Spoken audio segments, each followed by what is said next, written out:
As fast as Turkey's government could build the dozens of refugee camps along its borders with Syria, they were filled to capacity. Turkey is about to receive $3.2 billion from the European Union to help cover its refugee costs and secure its borders with Europe. Turkey has already tightened its southern border to stem last year's overflow of refugees from Syria. The majority of the refugees are staying here, close to the Turkish-Syrian border. Nearly 2.5 million refugees are in Turkey, the most of any country. But just under 11% of them are staying in traditional refugee camps, presenting a whole new set of challenges for international relief agencies. He said Jahan is one of several Syrian refugees working with the international relief organization CARE, helping other refugees. She served as my translator as we traveled with CARE's relief teams to see how the majority of refugees now live outside the camps because they couldn't get in due to overcrowding, or because when they live in the camps, they are not permitted to go out and look for work. We agreed not to identify refugees by their full names or disclose their locations due to their continuing security fears so close to the Syrian border. Saddam and his extended family lost their homes in Syria to fighters from the so-called Islamic State group, or ISIS. They have been in Turkey 3 months and now live in this abandoned shop with no plumbing or electricity that costs $50 a month to rent. Because the only construction and agricultural work they can find is seasonal, their only source of income this winter is their 12-year-old son's job in a bakery that pays $2 for a 12-hour day. Saddam told me that if the situation here does not improve, he will consider leaving for Europe.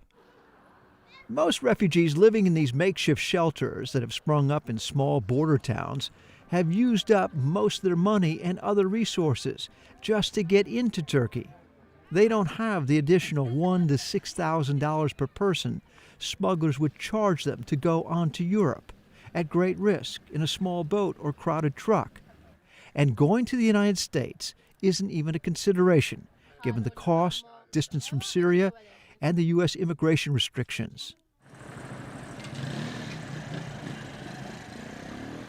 Salah, a former professional basketball player who fled Syria after he completed his graduate degree in business studies, has the means and professional qualifications to emigrate to Europe, but he doubts he would fit in.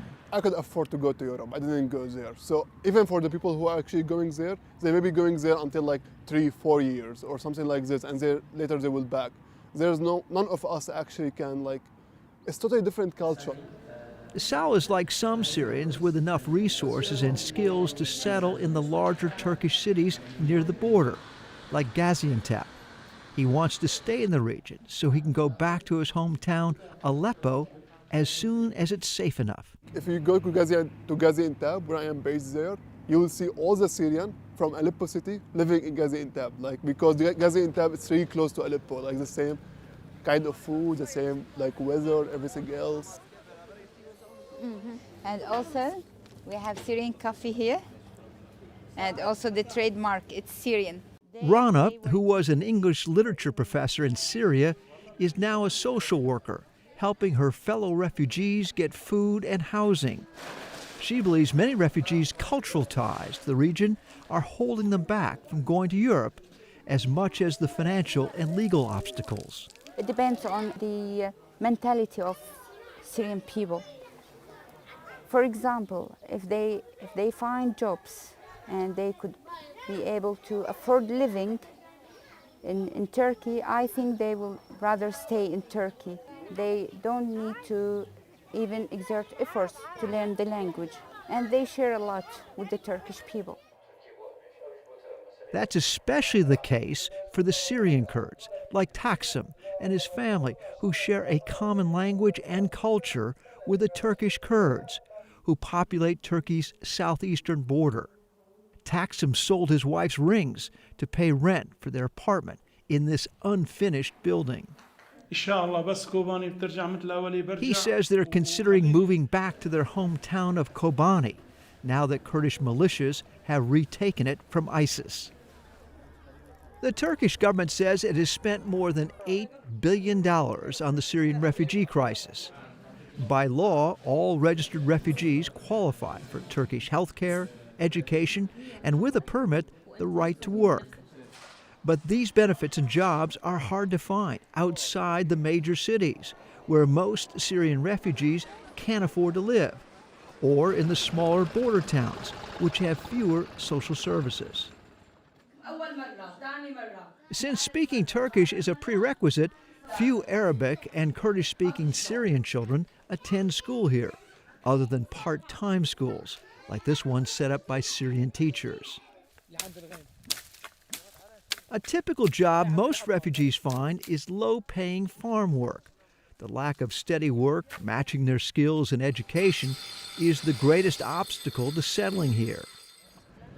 Imad, a shopkeeper back in Syria, occasionally is hired for construction work, but says he gets paid half what a Turkish worker earns. He thinks more about going home to Syria than going to Europe. He's saying maybe if he go to Europe and be far away, he would forget about Syria.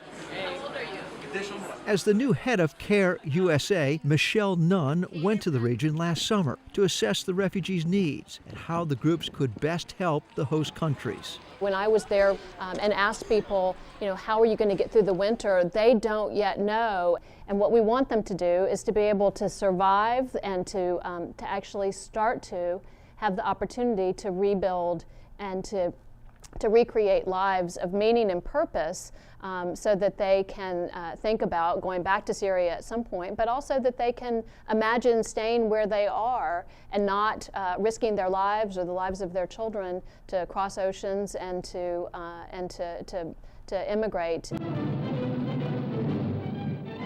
CARE is the organization that created the original CARE package, first sent by Americans 70 winters ago to European refugees after World War II. CARE has updated the concept to help Syrian refugees. This could be described as the new care package. It's an electronic voucher.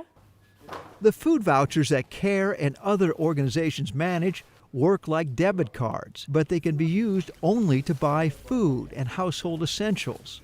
New credit is added monthly with funding from the United Nations and large aid organizations. CARE believes the electronic vouchers are now a faster and more flexible way to deliver food and clothing than shipping, storing, and delivering packages. These food vouchers started off with a value of $30 a month per person. Today in Turkey, this voucher is worth about $18 a month per person. That means 60 cents a day for food. In addition to food vouchers, CARE is helping refugees with other voucher cards to buy heaters, coats, and blankets to get them through this winter. So by giving the voucher, rather than giving a set kit of in-kind donations, it enables the family to choose what's right for them and to meet their own needs better. Too scared to go forward to Europe or back to war-torn Syria, most of the refugees we met are resigned to the reality of living in Turkey for the foreseeable future, especially if the international community fulfills its pledges of humanitarian aid. Living just a few miles up the Euphrates River from Syria, these border towns in Turkey are as close to home as they can be.